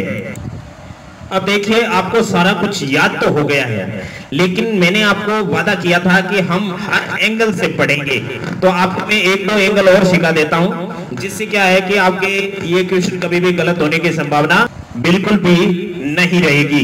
देखिए पहले तो मैं आपको यहाँ पर ये जो सूत्र है उसके अकॉर्डिंग यहाँ पर समझा देता हूँ, और अगले नोट्स में मैं आपको समझाऊंगा कि उच्चारण स्थान से प्रश्न किस प्रकार से पूछे जा सकते हैं, तो प्रश्न जिस प्रकार से पूछेंगे वो प्रश्न आपको मैं अगले नोट्स में बताऊंगा, जिससे कि आपके उच्चारण स्थान संबंधित कुछ भी रोग पीछे नहीं रहेगा, सारे रोग कट जाएंगे। तो देखिए संस्कृत उच्चारण स्थान के सूत्र है, कितने हैं? 11। तो सूत्रों से समझते हैं। अकुआ विसर्जनिया नाम कंठ, इचो शानाम तालु, रीटुर शानाम मूर्धा, लिटुर शानाम दंता, उपु पद्मानिया नाम मोष्टो, उपु पद्मानिया नाम मोष्टो। अब देखिए यमंगण नानाम नासिका, ए दयितो कंठ तालु, ओ दयितो कंठोष्टम, वकारस्य दंतोष्टम, जिह्वा मूल्यस्य जिह्वा मूलम, नासिका अनुस्वारस्य। अब देखिए ये तो कंठ का है और ये तालु का है, ये मूर्धा का, दंता का, ओष्ठ का और ये नासिका का। यहाँ स्टार लगा है, नासिका अनुस्वारस्य, इसका भी एक नासिका और है। तो नासिका के 2 सूत्र है। नासिका के कितने सूत्र है? 2। बाकी सबके उच्चारण स्थान के एक ही है। अब देखिए कंठ तालु, कंठोष्ठ, दंतोष्ठ, ये 3 सूत्र ऐसे हैं जो डबल करने के लिए है और 2 सूत्र ऐसे हैं जो डबल करने के लिए 2 सूत्र प्रयोग में, नासिका और नासिका। ये यमंगण नानाम नासिका, नासिका अनुस्वार से। समझ में आ रहा है ना? तो यहाँ 5 तक तो हमने जो मूल रूप से 5 मुख्य उच्चारण स्थान पढ़े थे, कंठ, तालु, मूर्धा, दंता और ओष्ठ, जो गले के अंदर से होते हुए आते हैं। फिर नासिका यहाँ पे आ गया, फिर ये वर्ण संकर हो गए, यानी डबल हो गए। कंठ तालु, कंठ तालु, कंठ ओष्ठ, कंठ ओष्ठ और उसके बाद में दंत ओष्ठ। यहाँ पर दंत और ओष्ठ है। यहाँ देखिए ये दयितो कंठ तालु, ये कंठ और तालु पहला और दूसरा, पहला और दूसरा। कंठ ओष्ठ पहला 5वां, ये पहला और 5वां। दंत ओष्ठ चौथा 5वां, ठीक है ना? पहला दूसरा पहला 5वां, ठीक है ना? कंठ तालु कंठ ओष्ठ में तो पहला दूसरा पहला 5वां। इसको आप ऐसे न करके जैसे मैंने तरीका बताया था संधि के अकॉर्डिंग याद करें तो बहुत अच्छा रहेगा, लेकिन सूत्र व्याख्या यहाँ पर करनी आवश्यक है। देखिए यहाँ सूत्र को हमने खोल के लिखा है, अ कु ह विसर्ज। तो अ का मतलब क्या होता है? अ। और कु का मतलब क्या होता है? क वर्ग पूरा। कु का मतलब क ख ग घ ग। तो उसके बाद में ह और ये विसर्ग, ठीक है ना? विसर्ग इसको अपने देखा नहीं। विसर्ग का उच्चारण स्थान कहां पर होता है? विसर्ग का उच्चारण स्थान कंठ होता है। देखते हैं, चलिए देखिए यहां पर देखिए ये जो पहला है ना, इसके क ख ग घ के साथ में है था, फिर ए आ था और यहां पर विसर्ग, ये देखो विसर्ग है ना, तो विसर्ग का उच्चारण स्थान कहां है? कंठ है। इसको थोड़ा डिटेल से समझाना था, ये हमने नोट्स चेंज कर दिया था। देखिए दोबारा देख लेते हैं। क वर्ग के साथ में क्या है? ह, ये तो आपको याद है ना। और विसर्ग और ह एक ही बात है, विसर्ग और ह एक ही बात है। कैसे? देखो हमने क्या लिखा? राम। क्या लिखा? राम। राम लिखा ना? हाँ। अब इसके साथ में विसर्ग जोड़ दिया तो इसको अपने क्या पढ़ोगे? क्या पढ़ोगे? पढ़ो। हाँ, रामः। रामः क्या पढ़ा आपने? राम। रामः पढ़ा कि नहीं पढ़ा?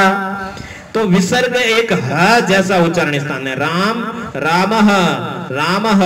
तो विसर्ग और ह एक जैसा है, कभी भी भूलना मत। अनुस्वार अलग चीज है, अनुस्वार में ये 5 आते ही नहीं है, ठीक है ना? तो ये अनुस्वार नहीं है, विसर्ग है। ये विसर्ग और ह कंठ से बोले जाते हैं और अ बोले जाते हैं। देखो अ, राम, तो रामा के अंदर विसर्ग भी ए जैसा ही है। अ के अंदर पूरा मुंह खुला है, गले से बोला जाता है।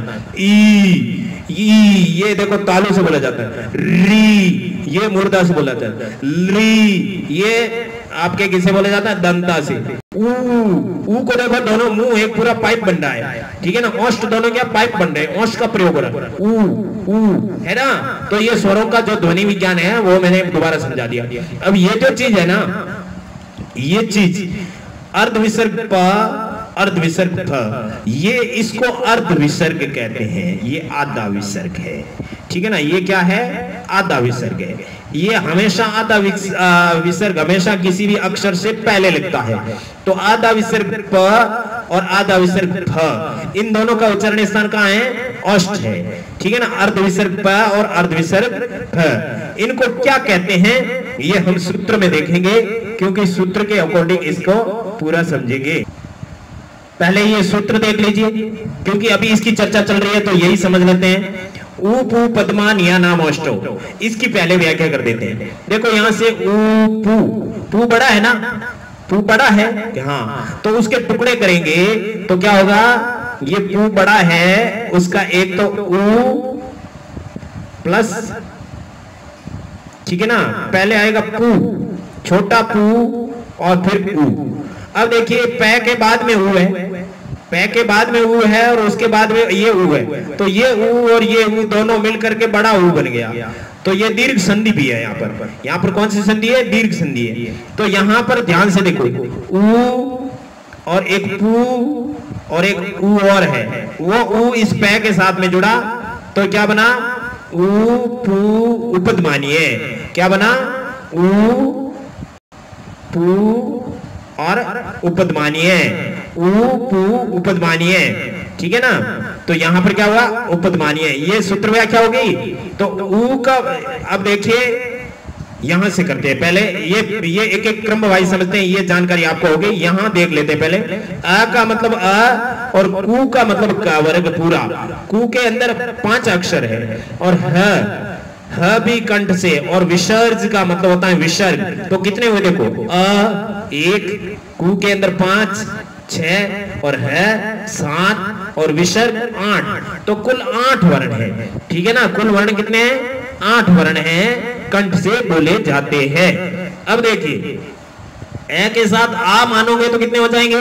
9 हो जाएंगे। लेकिन यहां अपन को 9 नहीं करना है। उसका कारण क्या है कि अगर ए से आ मानोगे तो उसका ये भी मानना पड़ेगा। ये क्या है? ऋष्व, ये दीर्घ और ये प्लुत, तीनों मानने पड़ेंगे।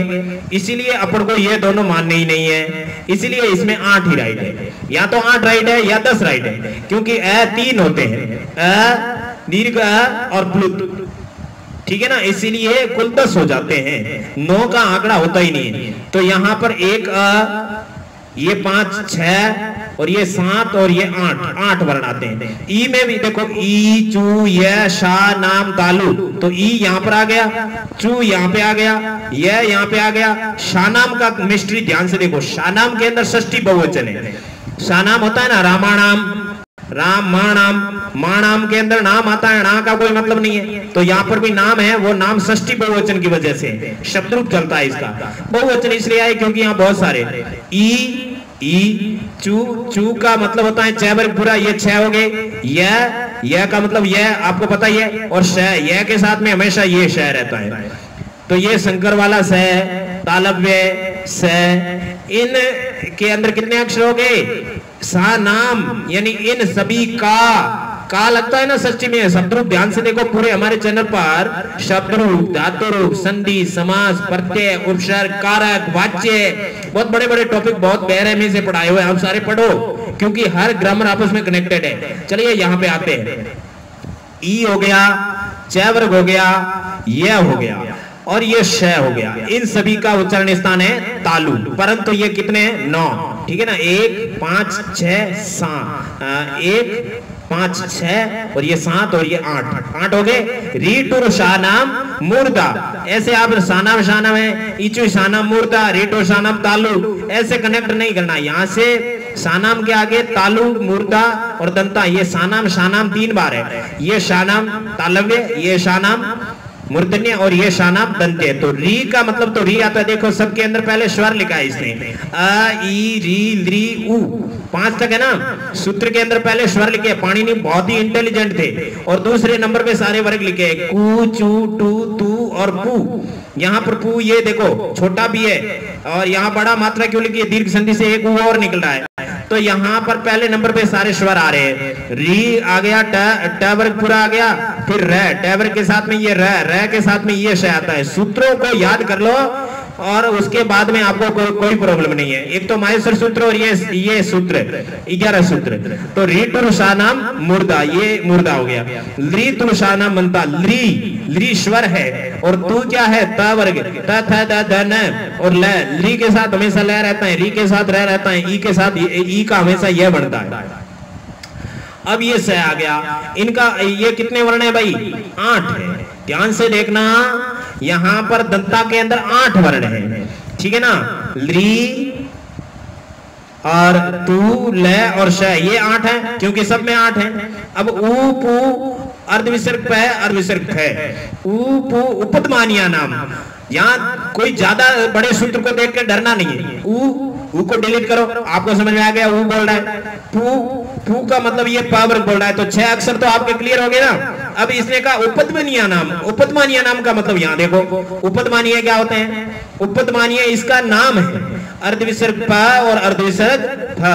ये अर्धविसर्ग प और अर्धविसर्ग फ, इसका नाम क्या है? उपदमानीय। अब आप सोच रहे क्या होता है, कैसे होता है? ऐसे सारी खिचड़ी थोड़ी बनाए, अपने को चावल और मूंग का पता होना है, बस उसकी खिचड़ी कैसे बनती है वो खिचड़ी नहीं बनानी। उपदमानीय कौन से होते हैं? अर्धविसर्ग प और अर्धविसर्ग फ। ये कैसे बोले जाते हैं, क्या किया जाता है, अगले नोट्स में आपको मैं डिटेल से और समझा दूंगा। तो आपने यहाँ पर देखा उ प वर्ग अर्धविसर्ग प अर्धविसर्ग फ, ये भी कितने हो गए? 8। 5 उच्चारण स्थान तक 8 वर्ण आते हैं और इनका क्रम बहुत सही है। अब यहां देखिए ये जो छठे नंबर के सूत्र की व्याख्या करते हैं, यमंगण नाम नासिका, ये स्टार भी है। तो यमगण, पहले भी मैं बता रहा था कि सभी वर्गों के अंतिम अक्षर हैं, ठीक है ना, सभी वर्गों के अंतिम अक्षर 5वें अक्षर, उन सभी का उच्चारण स्थान नासिका है। तो यमगण, ये कुल कितने होते हैं? 6 होते हैं, यहाँ पर काउंटिंग लिखी हुई है। अब सातवां सूत्र क्या है? ए दयितो की व्याख्या करते हैं यहाँ पर। ये देखिए कुछ लोग पढ़ाते हैं बोर्ड पे लिखते हैं ए दयितो, इतने में टाइम हो जाता है। यूट्यूब पे तो लिखा हुआ होना चाहिए, यहाँ से यहाँ मिलाया, यहाँ से यहाँ मिलाया, लिखा पहले नोट्स बनाते हैं तो हमको बहुत टाइम लगता है। आप सोच रहे हो कि ये नोट्स बना दिए, इस नोट्स को 1 घंटे में बनाते हैं और वीडियो आधे घंटे में बनता है। उसके बाद में वीडियो एडिटिंग करने में 1 घंटा 2 घंटा लग जाता है, उसके बाद में अपलोड होने में काफी टाइम लग जाता है। यानी कि कुल मिला के हम आपको आधा घंटा पढ़ाते हैं तो हमारे 5 घंटे बर्बाद होते हैं। इसीलिए हम आपको कहते हैं कि सब्सक्राइब करो, क्योंकि हम बहुत ही मेहनत के साथ में ये वीडियो बना रहे हैं और बहुत ही अच्छे तरीके से पढ़ाने के लिए प्रयास कर रहे हैं। क्योंकि हमने 15-20 सालों में जितना भी पढ़ाया है उसमें जो भी तरीके थे सब तरीकों का निचोड़ निकाल करके बहुत ही अच्छा तरीका बढ़ा करके आपके सामने पेश कर रहे हैं। तो आप इसको लाइक करें, शेयर करें, सब मित्रों को बताएं। शेयर आप कर सकते हो, आप व्हाट्सएप पे कर सकते हो, अपने मित्रों को बता सकते हो, नीचे आप लिख सकते हो कि ये चैनल बहुत अच्छा है, ऐसे पढ़ाते हैं वैसे पढ़ाते हैं, जैसा बुरा अच्छा पढ़ाते हैं आपको बोलना है। और आप फेसबुक पे शेयर करते हो, है ना, लिंक को कॉपी करके और फेसबुक में जाकर के पेस्ट करके थोड़ी देर रुकना है, सारा कुछ आ जाएगा वीडियो, उसके बाद में उसको पोस्ट कर दो। इस तरीके से आप फेसबुक पे भी इसको मतलब शेयर कर सकते हो। और नीचे ऊपर लिख सकते हो अबाउट, है ना, इसके बारे में लिखें तो वहां पर आप कुछ लिख भी सकते हो, सारा साथ में पेश कर सकते हो। चलिए यहाँ पे आते हैं, ए दयितो को अपन अलग करते हैं। इस दई के अंदर जो आई की मात्रा है ना, ध्यान से देखें, ध्यान से समझें, संस्कृत व्याकरण के सारे टॉपिक आपस में रिलेटेड है। तो यहां पर जो बात है वो ये है कि यहाँ आपकी जस्त्व संधि है। कैसे? आई की जो मात्रा है ना, यहाँ पर ए है और यहाँ आई है, ठीक है ना, यहाँ ए है और यहाँ आई है और यहाँ तो के लास्ट में ओ की मात्रा है, उसका विसर्ग बन जाता है उत्व विसर्ग संधि से, तो एता है बन गया। कैसे बना? देखो ये जो यहां से समझते, ये जो ता है ना, इस तय का क्रम है पहला, ये त पहला है, किसी भी वर्ग का पहला है, और उसके बाद में कोई भी स्वर आ जाए, पहला दूसरा तीसरा, मतलब तीसरा चौथा पांचवा यरा लब है, या कोई भी स्वर आ जाए तो पहला है वो तीसरे में कन्वर्ट हो जाता है। तो तय वर्ग का पहला है तो तय वर्ग का तीसरा बनेगा। तय वर्ग का तीसरा कौन सा? त थ द, तो इस त का द बन गया। ये हलंत है तो वो द भी हलंत होगा। हलंत है तो अंदर आई आ सकता है, तो द के अंदर आई आया तो यहाँ पर दई बन गया। तो ये ए तो इधर शेप है और तो का त बन गया। तो यहाँ ए दयितो का संधि विच्छेद क्या है? एत प्लस ऐतः, एत प्लस ऐतः। तो एत का मतलब होता है ए और ऐतः का मतलब होता है आई, है ना। इधर से ए लिया, इधर से आई लिया। आपको क्या ए और आई देखना है, ये द और त नहीं देखना, ए आई, ठीक है ना। तो यहाँ ए दयितो कंठ तालु, सूत्र आप रट लेना, फिर देख लेना अंदर से ए आई तो कंठ तालु है। हिंदी में अपन कहते हैं क्या भाई? द बोलना ही नहीं, ए आई तो कंठ तालु है, ए आई तो कंठ तालु है। तो ए और आई का उच्चारण स्थान क्या है आपके? कंठ तालु है। अब यहाँ पर कंठ तालु हो गया। अब ओ दौतो कंठ तालु, कंठोष्ठ, तो ओ दौतो को भी ऐसे किया। यहाँ पर ओ बिल्कुल सही है, दे का त बन गया, ओत प्लस औतः, औतः बन गया। तो ओत का मतलब ओ, औत का मतलब औ, ओ यहां से लिया, औ यहां से लिया। जैसे ए दई तो है वैसे ओ दऊ तो है। ए दई तो, ए आई तो, ओ दऊ तो, ओ औ तो, है ना, दया बोलना ही नहीं, ठीक है ना। बीच में ओ औ तो कंठोष्टम है, ओ और औ क्या है, कंठोष्टम है। ए आई तो कंठ तालु, ओ औ तो कंठोष्टम। ट्रिक अच्छी लगी ना। देखिए अब आगे देखिए, ये चीज आपके क्लियर होगी। ए आई का कंठ तालु है, ओ औ का कंठोष्टम है। यहां पर देख लीजिए, ए आई ये दो वर्ण हैं जो कंठ ओष्ठ कंठ तालु में, कंठ तालु में कितने, दो वर्ण आते हैं। ओ औ में भी दो वर्ण आते हैं। उसके बाद में ये आपके 8वां हो गया। 9वां सूत्र है वकार से दंतोष्टम। वकार से दंतोष्टम, दंत और ओष्ठ है, ठीक है ना। वकार का मतलब होता है व, वकार का मतलब सिर्फ व, दंतोष्ठ सूत्र व्याख्या कर रहे हैं, उसके बाद में आपको डीपली और पढ़ाएंगे। देखिए पूरा वीडियो देखें, आप परेशान नहीं होए, ध्यान से पूरा वीडियो देखें, बीच में न छोड़ें। बीच में छोड़ देंगे पता नहीं कहां छोड़ा, वापस फिर देखने का मन हो जाए। पूरा देख लेना। देखिए वकार का मतलब दंतोष्ठ है, तो इस 9वें की व्याख्या यहां पर की हमने, 9 नंबर लिखा है और यहां पर वह लिख दिया, यहां पर भी वह लिख दिया। ये आपके चौथे में भी काउंट हो रहा है और 5वें में भी काउंट हो रहा है, लेकिन इसकी संख्या आगे लिखी नहीं जाती है, ठीक है ना। संख्या कैसे नहीं लिखी जाती है, ये 1 और ये कितने हो गए, 5, 6 और ये 7 और ये 8। देखो ध्यान से, 8 हो गए ना, ये 1 और ये 5, 6 और ये 7 और ये 8 हुए ना। और ये 9वां क्या है आपके वह, ठीक है ना। 9वां आपके क्या है, वह। तो इसके कुल कितने अक्षर होते हैं, 9 होते हैं। यहां पर आपको 9 लिखने हैं। परफेक्टली आपके कितने राइट हो गए, 9। और यहां पर भी ऊ पू पद्मान या नाम अष्टो, ये ऊ पावर्ग अर्धविसर्ग प, अर्धविसर्ग फ और ये व, तो यहां पर 8 आपके नहीं है। यहां पर भी कितने हैं, 9 राइट है। ये 8 लिख के काट के आपको बता रहे हैं तो आपको पक्का याद होगा, क्योंकि ये चौथा और 5वां वर्ण ऐसे हैं जिनके 9 वर्ण होते हैं, क्योंकि वह इधर भी काउंट होगा, इधर भी काउंट होगा। आया समझ में, क्लियर। अब यमगण नाम नासिक, इसमें 6 क्यों लिखे, क्योंकि यमगणन ये आपके 5 है और छठा क्या है, अनुस्वार, ठीक है ना। अनुस्वार इसके साथ में काउंट हो गए तो 6 वर्ण हो गए। पहले हमने बताया था यहाँ पर 5 और यहाँ 6 बोल रहे थे, आप सोच रहे थे कैसे कैसे, अनुस्वार भी इसके साथ में है। जिसको समझ में आ गया उसको आ गया। देखिए ए आई का ये हो गया, ओ औ का हो गया, वकार का हो गया। यहाँ पर 9 नंबर यहाँ पर लिखे हैं, है ना। वकार से दंतोष्टम, इसमें कितने अक्षर आते हैं, सिर्फ एक अक्षर आता है वह, जिसका डबल है। अब 10वां सूत्र देखिए, जिव्या मूल्य से जिव्या मूलम, जिव्या मूल्य से जिव्या मूलम, ये 9वां सूत्र है। 9वां सूत्र वहां समझा दिया। आप 10वां देखिए, जिव्या मूल। जिव्या मूल है ना, उस जिव्या मूल नाम का उच्चारण स्थान है। जिव्या मूल क्या है, उच्चारण स्थान है।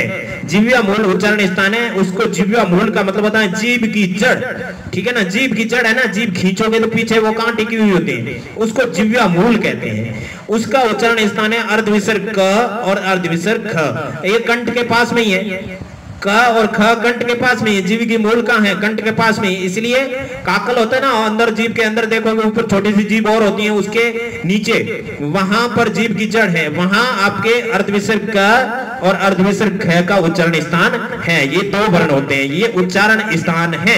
बार बार मैं ऐसे कैसे बोल रहा हूं, जिव्या मूल उच्चारण स्थान है, इसलिए बोल रहा हूं कि उपदमानीय उच्चारण स्थान नहीं है।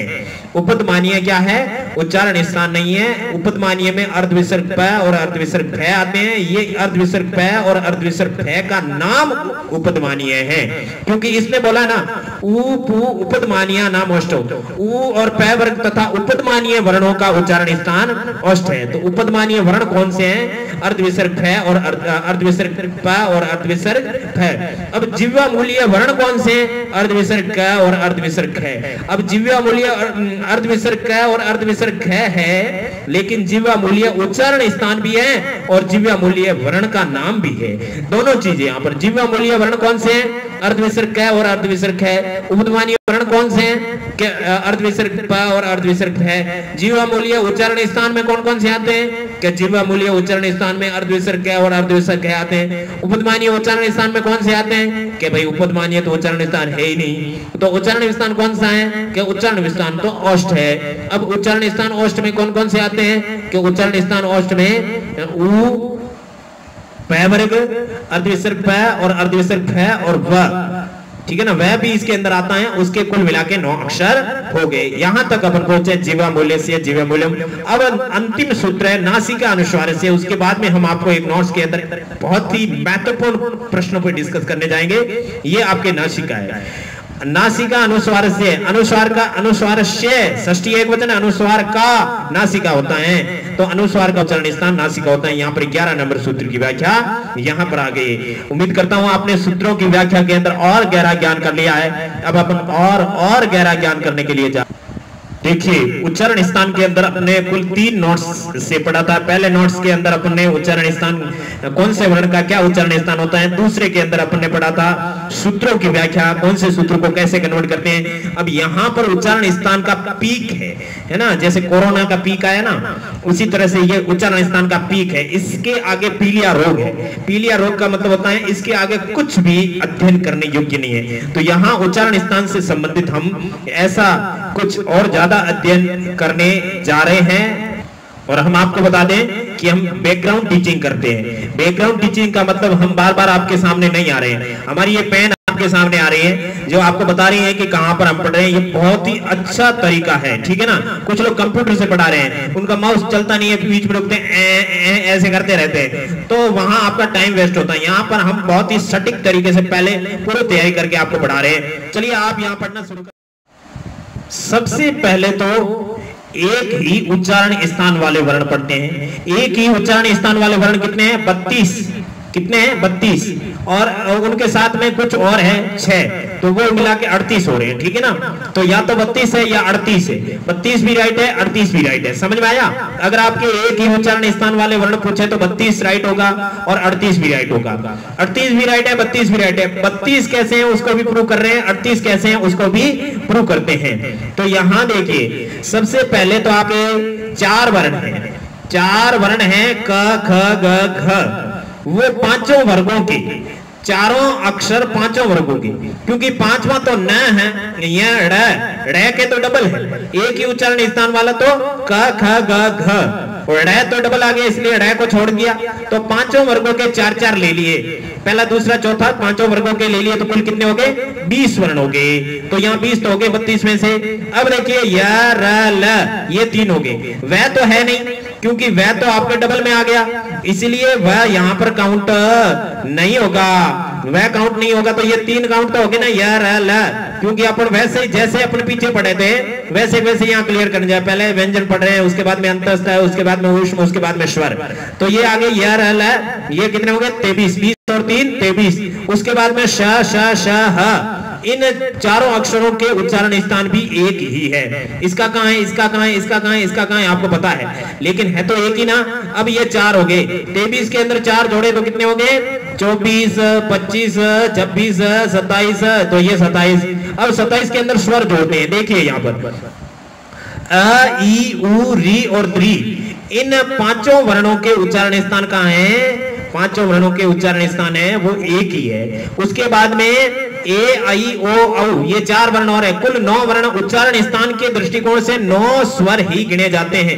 ये 5 स्वर है, उसके उच्चारण स्थान है वो 5। अलग से पूछ ले आप, 5 स्वरों, कितने स्वरों के उच्चारण स्थान एक ही है? तो 5 स्वरों के उच्चारण स्थान एक ही है। या आपको पूछ लेंगे अलिखितेषु, इनमें से, नीचे लिखे हुए में से किसके उच्चारण स्थान एक ही है? तो 3 वो दे देंगे, ए, आई, ओ, और 1 दे देंगे अ, तो ये आपका राइट हो जाएगा। या फिर ऐसे पूछेंगे इन स्वरों में से किन के उच्चारण स्थान डबल है? तो ये 3 ये दे देंगे और चौथा ए, आई, ओ दे देंगे। तो ए, आई, ओ के 2 उच्चारण स्थान है, अ, आ, ए, ई, उ, री, ली के 1-1 है, इसलिए ये 5 हो गए। तो 27 और 5 कितने हो गए? 32, ठीक है ना। 27, 28, 29, 30, 31, 32, तो ये 32 राइट हो गए ना, क्योंकि इसके अंदर बाद में कुछ ये अयोगवा वगैरह है, तो अयोगवा वगैरह को जोड़ करके 38 हो रहे हैं। यहाँ पर कितने हो रहे हैं? 32 हो रहे हैं। ध्यान से देखो, यहाँ एक बात और है, देखिए सारी बात बीच बीच में बताते रहते हैं। तो ये तो आपके हो गए स्पर्श व्यंजन 20, अंतस्थ 3।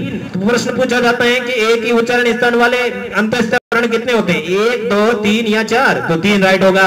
ऐसे क्वेश्चन पूछ लेते हैं। तो यहाँ श है, ये ऊष्म आ गए, 27 हो गए। यहाँ एक बात और करना चाहता हूं, देखिए आपके दिमाग में आ रहा होगा कि सर ने पहले आ बताया था, अ और आ का कहां पर है? आ का भी तो एक ही उच्चारण स्थान कंठ है ना। ई डबल बड़ी ई का उच्चारण स्थान कहां है? उसका भी आप बोलोगे कि इसका भी उच्चारण स्थान कहां है? उसका भी उच्चारण स्थान आप बोलोगे तालु है। तो इस तरीके से आपके दिमाग में उठेगा।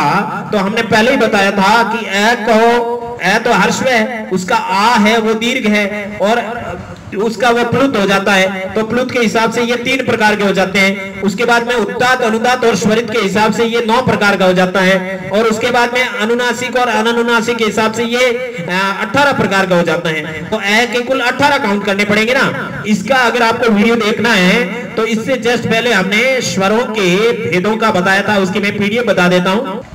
यह पीडीएफ हमारे पिछले वीडियो की है, ये नोट्स हमारे पिछले वीडियो में देखो। इसके अंदर हम डिटेल से तो नहीं बता सकते, लेकिन ए के कुल कितने प्रकार हैं? 18, ई के 18, ऊ के 18 और री के 18 और ली के 12। तो कुल मिला के ये 30 होते हैं। तो री के 30 और ली के 30, ए के 12, ओ के 12 और आई के 12 और औ के 12। इस तरीके से आपके ये जो है इस वीडियो के अंदर आपने देखा कि हमारे पिछले वीडियो में हमने जो पढ़ाया था वो ए के कितने रूप है? 18 रूप है। तो यहाँ 18 काउंट करने पड़ेंगे, इसलिए अपन सिर्फ एक ही काउंट करते हैं। तो यहाँ 27 के अंदर एक एक एक एक एक कितने हो गए? एक एक उच्चारण स्थान है, इसलिए 5 हो गए। ये 5 वर्ण है, 32 हो गए। अब बात करते हैं 32 के अंदर एक विसर्ग जोड़ दिया। विसर्ग का भी तो एक कंठ ही उच्चारण स्थान है, तो 32 का 33 हो गया। अनुस्वार, देखिए अनुस्वार का उच्चारण स्थान कहां पर है? अनुस्वार का उच्चारण स्थान है नासिका। अब आपके दिमाग में आ रहा होगा कि ये अंतिम वर्ण होते हैं ड़, य, न, इनके तो डबल है। अरे भाई उनके डबल है, लेकिन अनुस्वार का तो एक ही है ना, है ना। ड़ का मान लो कंठ है और अनुस्वार नासिका दोनों है। कंठ और नासिका दोनों तो ड़ का है, लेकिन अनुस्वार का तो केवल नासिका है, इसलिए एक ही उच्चारण स्थान में अनुस्वार आता है।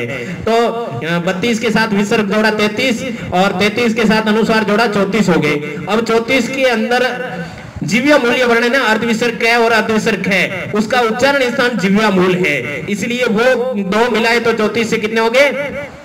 36। उसके बाद में उपद्मानीय वर्ण होते हैं ना, अर्धविसर्ग प और अर्धविसर्ग फ, उनका भी उच्चारण स्थान एक ही है, क्योंकि प फ ब ब में तो हमने यहाँ पर काउंट कर लिया था। अर्धविसर्ग प अर्धविसर्ग फ यहाँ पे काउंट कर रहे हैं, इसलिए जिव्या मूल्य वर्ण है अर्धविसर्ग प और अर्धविसर्ग फ, उसका उच्चारण स्थान औष्ठ है, लेकिन वो वर्ण उपद्मानीय है। उन दोनों को साथ में मिलाएंगे तो 36 से 38 हो जाएंगे। क्लियर हुए ना 38? तो देखिए एक ही उच्चारण स्थान वाले वर्णों के अंदर 32 भी आपका राइट है और 38 भी राइट है। बात समझ में आ गई ना? अब बात करते हैं 2 उच्चारण स्थान वाले वर्ण हैं 10, ठीक है ना। नासिका प्लस कंठ, नासिका प्लस कंठ वो है ड़, ठीक है ना। ड़ का कंठ भी है, का खा ग ग कंठ, ठीक है ना। नासिका प्लस तालु वो कौन सा है? ये 6 वर्ग का अंतिम अक्षर। नासिका प्लस मूर्धा वो कौन सा है? ण, तो ये डबल उच्चारण स्थान है इसका। नासिका प्लस दंता वो कौन है? न, न, तो इसका प्लस दंता मतलब ये नासिका कॉमन है सब में, तो दंता ये न के 2 उच्चारण स्थान है। नासिका प्लस ओष्ठ वो कौन सा है? म। बात समझ में आ रही है कि नहीं आ रही है? बहुत ही तरीके से वो बहुत ही सटीक तरीके से समझा रहे हैं, आपको समझ में आ रहा है। तो ये कुल मिला के कितने हो गए भाई? 5। तो अपने को 10 बनाने हैं। अब देखिए दंत और ओष्ठ दोनों उच्चारण स्थान वाला व, तो ये 5 के साथ एक जोड़ा कितना हो गया? 6। अब कंठ और तालु डबल वाले ए आई है, ए आई तो कंठ तालु, ए आई तो कंठ तालु, तो ये 6 तो हो गए, तो 6 के अंदर 2 मिलाए 8 हो गए। कंठ ओष्ठ के अंदर 10, कंठ ओष्ठ के अंदर क्या क्या है? आपके ओ औ, ठीक है ना, ओ और औ, इन दोनों का उच्चारण स्थान कहाँ है? कंठ और ओष्ठ, तो कितने हो गए? 10। ये 10 ऐसे वर्ण हैं जिनका 2 उच्चारण स्थान है। देखिए आप सोच रहे होंगे इतना गहरा हमने तो उच्चारण स्थान कभी पढ़ा ही नहीं, हो सके कि गहरा प्रश्न पूछे और अपने गलत हो जाए। अब देखिए अयोगवा, यहाँ पर थोड़ी सी एक चर्चा कर देते हैं। किसकी चर्चा? वर्णों की, जो अपने इससे 3 वीडियो पहले अपने पढ़ा था वर्णमाला। वर्णमाला के अंदर ये चीज बाकी रह गई थी, तो यहाँ पर समझा देते हैं कि कमेंट्स आ रहे हैं कि सर आपने वर्णमाला पढ़ाई नहीं तो पूरी, तो यहाँ कर देते हैं। देखिए अयोगवा, अयोग देखिए वर्णमाला वाला वीडियो देख लेना, उसके बाद में ये देख लेना। वर्णमाला के अंदर अपने 33 प्रकार के व्यंजन और 13 प्रकार के स्वर पढ़े थे, फिर 33 का डिवाइडेशन किया और 13 स्वरों का डिवाइडेशन किया, उसके 3-4 वीडियो बन गए थे। अब इसके अंदर अपन आगे बढ़ते हैं। अयोगवा, अयोगवा कितने होते हैं? 4, अनुस्वार, विसर्ग, उपद्मानीय और जिह्वा मूल्य, ठीक है ना। अयोगवा कितने होते हैं? 4, अनुस्वार, विसर्ग, ये अयोगवा है। उपध्मानीय वर्ण पता ही है आपको, और जीव्य मूल्य ये भी पता है, ये अयोगवा है। ये संस्कृत के अयोगवा 4 होते हैं।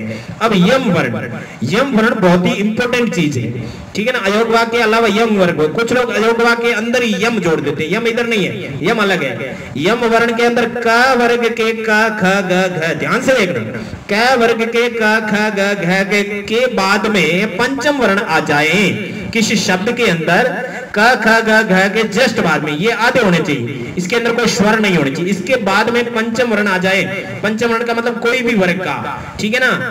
5वें अक्षर, 5वें आपको पता ही है, ड य न न और मैं सामने पढ़े हैं, तो ये 5वां वर्ण आ जाए तो क ख ग घ को द्वित्व आदेश हो जाएगा।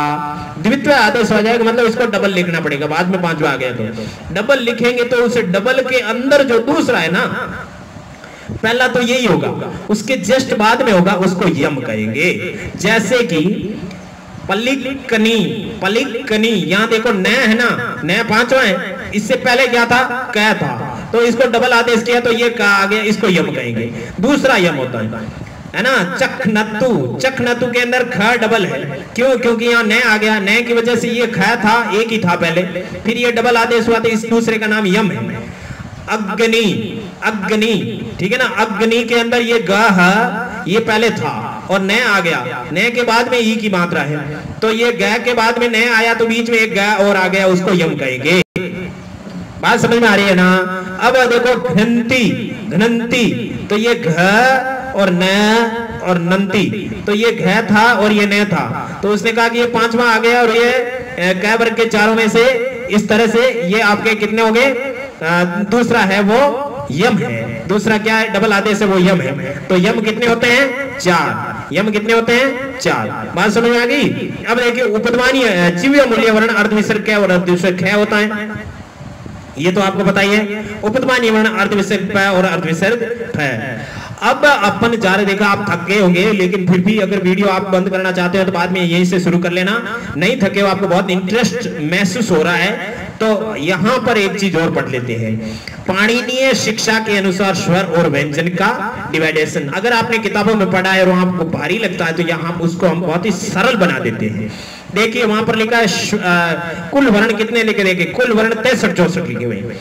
वहां पर आपके कुल वर्ण कितने लिखे हुए हैं, 63-64, या तो 63 है या 64 है, मतलब 63 भी राइट है, 64 भी राइट है। तो पाणिनीय शिक्षा के अंदर कुल अक्षर है 63 या 64, ठीक है ना।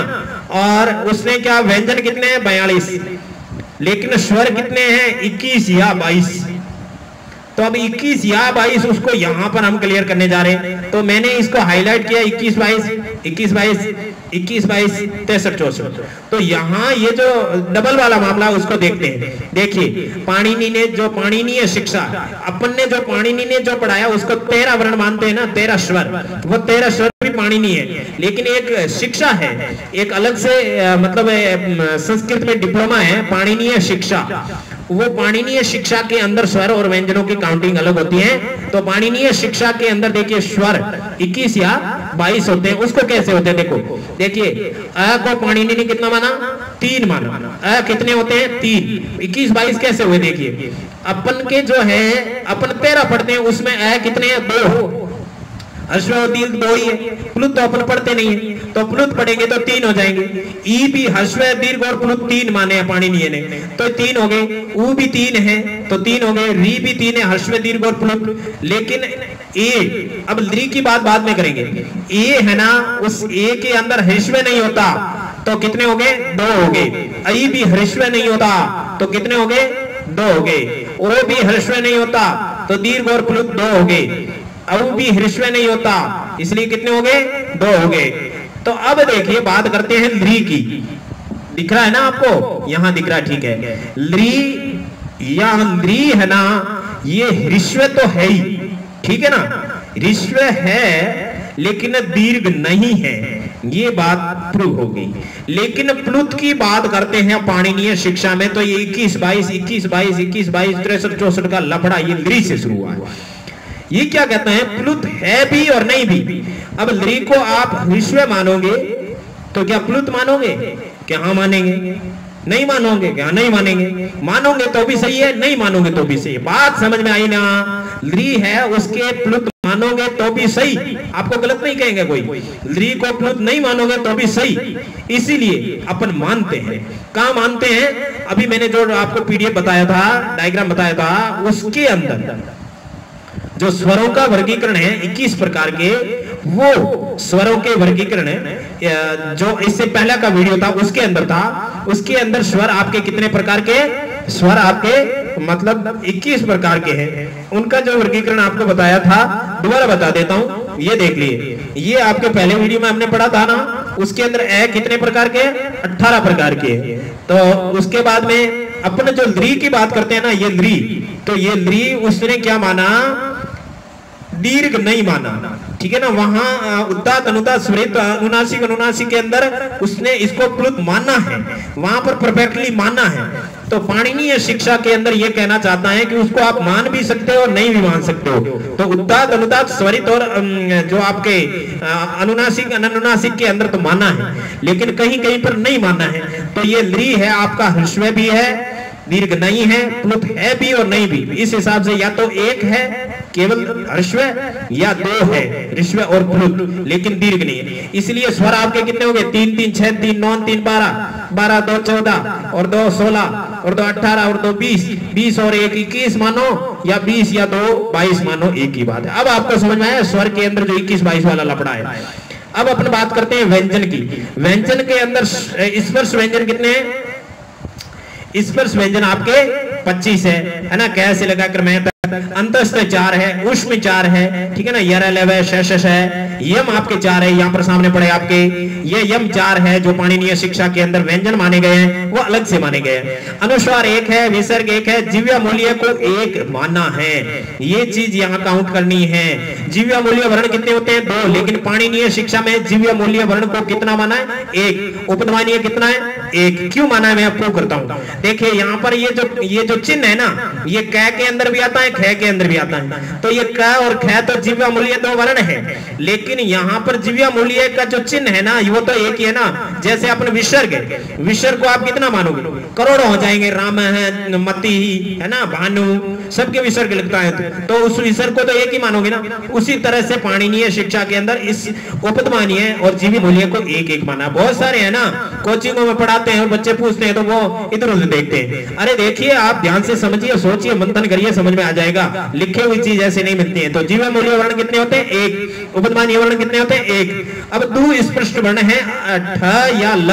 ड़ लिखते हैं ना, ल, ये ल ऐसे करके ऐसे पता नहीं कैसे लिखते हैं, ये ल जैसा लिखते हैं ना, वो वर्ण है आपके दो स्पष्ट, तो वो 1 हो गया। तो कितने हो गए? 25 और 4 29 और 4 33 और 4 34 35 36 37 38 39 40 41 42, ये 42 हो गए। तो ये 42 क्या आपके व्यंजन है। बात समझ में आई ना आपको? पक्की बात समझ में आई होगी। अब अपन बात करते हैं वर्तमान संस्कृत के अंदर स्वर कितने हैं? 13, व्यंजन कितने हैं? 33। तो 13 और 33 कुल वर्ण कितने हो गए? 46। लेकिन पाणिनीय शिक्षा के अंदर स्वर कितने? 21 या 22, व्यंजन कितने हैं?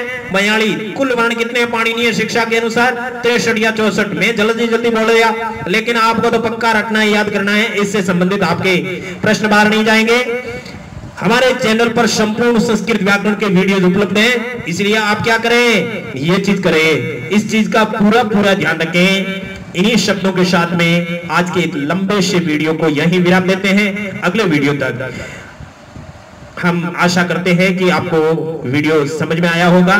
तो अगर समझ में आया है तो हमारी दूसरी वीडियो देखें। हमने इसी तरह से पूरे संस्कृत के व्याकरण के वीडियोस पढ़ाए हैं, और इसके अलावा कक्षा 6ठी से 10वीं तक संस्कृत पुस्तक के अंदर पढ़ने का बहुत ही अच्छा तरीका ढूंढ करके बताया है कि किस तरीके से बच्चों को पढ़ना चाहिए। लोग पढ़ाते हैं वो उस तरीके से नहीं पढ़ते। हमने एक एक शब्द पर व्याकरणात्मक अध्ययन और टिप्पणी करते हुए, चाहे 6ठी हो चाहे 10वीं हो, उस तरीके से पढ़ाया। तो उन बच्चों को भी पढ़ने के लिए कहें। इन्हीं शब्दों के साथ हम अपनी वाणी को विराम देते हैं। भगवान आपका भला करें। हे भगवान, भला सबका करो, शुरू हमसे करो।